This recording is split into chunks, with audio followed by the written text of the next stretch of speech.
Hey guys, I decided to do another cooking and freeze drying video. I'm cooking up a bunch of chili. I've got, I don't know, probably 5 pounds of ground beef starting. And see, I'll just use my meat masher, mash that, brown it, drain it. Then I'll come back and show how I make chili. Okay, here is the ground beef. It is almost browned enough. Using my little meat masher. Now when I come back, before anybody says anything, it's not going to be in the cast iron anymore. Okay, each pot after browning, we'll call it between 2 and 2.5 pounds of meat for each one. I'm adding a can of light red kidney beans to each. As I dump the can, I put a little water in it, swirl it to get all the gunk out. I don't know what it's called.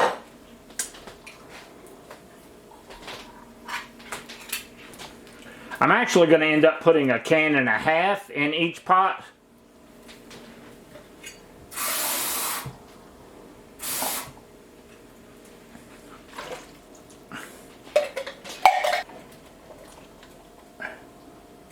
That's about a half. Yes, the camera's right in the way, but that's okay. Okay, once I do that, I add 1 pint of homemade tomato juice straight out of the garden to each pot. I'll rinse these out as well with 1/2 pint or so of water to get all the goodness.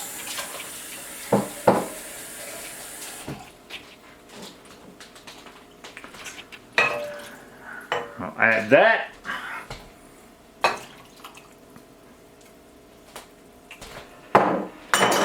The only bad thing about making chili, or when I make chili, is I make a huge mess. Now the ground beef itself, I did put a little chili powder, salt, pepper, a couple of crushed red pepper flakes into each cast iron. But I'm just using the store-bought chili seasoning packs. I'm using 2 in each pot. And the reason you're getting such a close-up of my stove and me doing this, because my prep area is an absolute disaster. Maybe I'll show it one of these days when the kitchen is clean.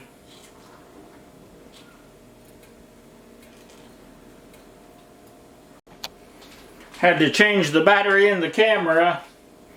What I'm adding next is 1/2 pint to each bowl of homemade salsa. It has onions, garlic, tomatoes, 4 or 5 different types of pepper. I don't like it chunky, so I put it in this tiny food processor and got it more, it's not quite a liquid, but it's closer to a liquid.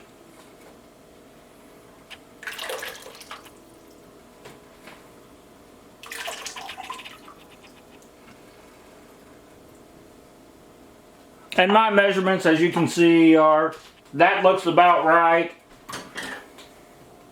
And it's either enough or it's not.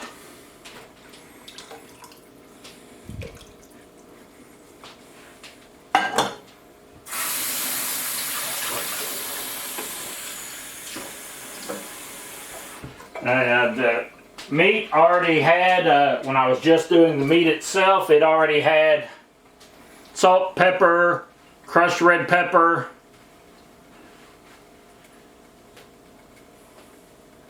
But now that I've added the homemade salsa along with the homemade tomato juice,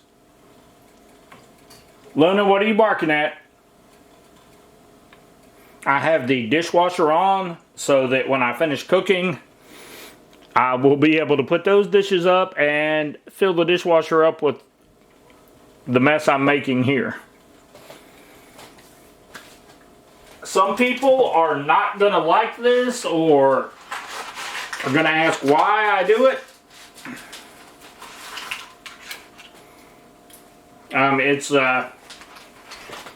There used to be this chili place where you could get chilies. I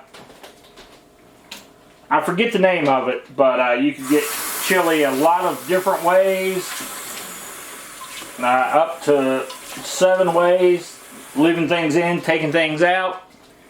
But to one pot, I'm adding probably half a box of spaghetti noodles broken up into small pieces.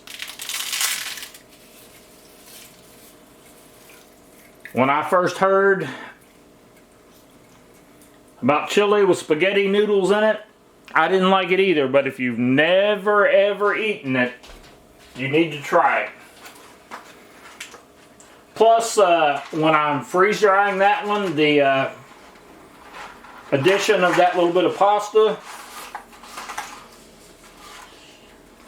it will make the meals go further. Tons of protein, tons of veggies, and a little bit of pasta just to stretch the meal.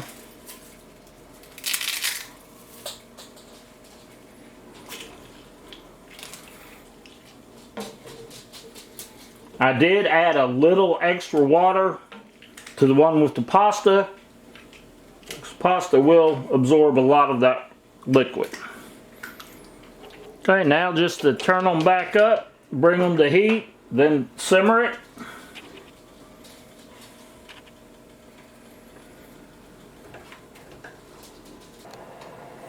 Okay, I've got the chili up to a boil. I'm going to let it boil for just another minute or two, then I'm going to turn it down to let it simmer until the pasta in the one pot is done. Come say hi, Luna. She smells the pasta. See, we're getting a really good boil here now, so I'll go ahead and cut that down to about 3 on my stove and just let it simmer.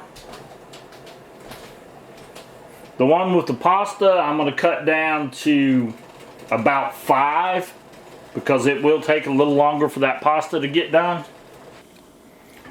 Hopefully you can see I'll hold it up here, maybe you can see better. The one with the pasta in it. Normal looking chili, but just with the addition of the pasta. Alright guys, as always, like, share, subscribe. Sorry my little dog didn't do anything amusing this time, but she's waiting for her chili, I'm assuming. She usually gets just a little of the juice over her dry dog food.